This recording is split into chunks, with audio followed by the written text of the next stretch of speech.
When it comes to Call of Duty games, a lot of people associate it to be this fast-paced, addictive, explosive, and somewhat toxic multiplayer mode, which many Call of Duty games are known for having. Treyarch's newest installment of the Black Ops series, Black Ops 4, has fans experiencing one of their, or at least to me, best multiplayer adaptations yet, or at least compared to the glitchy, laggy, and seemingly broken Black Ops 3, which released a few years prior. For the sake of this rant, I don't want to talk much about the entirety of the game, but as always, I will. The game allows players to experience only the multiplayer this time around, which has modes like Team Deathmatch and Domination. They also made efforts to create a Battle Royale mode called Blackout, which is so much fun when playing with real-life friends. And as usual, they have a Zombies mode, which I haven't experienced much of myself, but I'm sure is fun for those who extensively play it. However, Call of Duty Black Ops 4 has a fundamental issue, and that is its kill streaks or kill scores. For years, TDM matches rewarded winning players with the ability to get even more kills by things called kill streaks, which essentially give these winning players an advantage within the game. While there are many ways to counter these kill streaks, most of the time they are still inevitable and begin to start a pattern of hindering matches. The reason this is an issue is because these kill streaks are quite powerful mechanisms in the game, as previously mentioned, give the winning players an advantage over the losing team.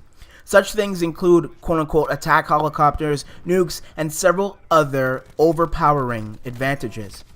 As a player myself who has played years of multiplayer games, I can easily say that this notion of kill streaks and significantly rewarding winning players with in-game advantages simply ruin the objective and core gameplay.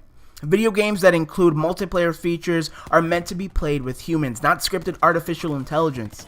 A clear example is evidently seen in Naughty Dog's Uncharted 4 multiplayer mode. In the game, players are given kill streaks as well as in the sense that they can make in-match purchases on the fly that allows them to get assisted throughout the match. While I don't particularly agree with this new method, Naughty Dog made it so that these kill streaks are not unbearably impossible to counter like Call of Duty kill streaks have been for the past several years now.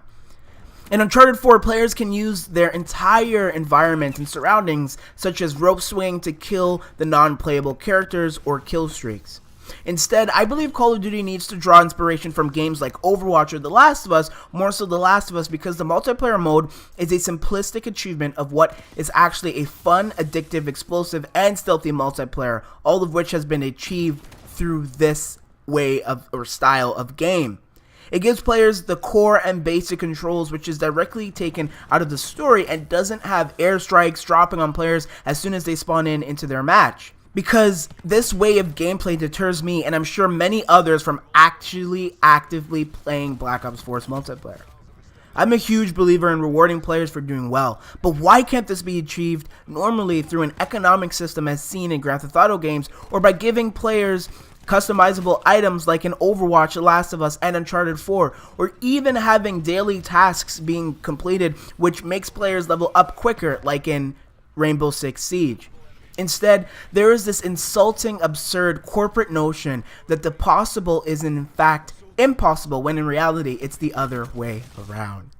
Hello, my name is TheStarkz, and that was my take on the fundamental issue of Call of Duty Black Ops 4 and why it essentially needs to be changed, because if not, this will probably be my last Call of Duty purchase in a very, very long time. And I don't want that to be the case, because this series has become a passing memory, and I don't want that to be the case, as the franchise has had a lot of indirect influence to the making of my channel here on YouTube. But of course, that was my opinion, and I am so eager to hear your opinions as well. Leave them in the comment section below.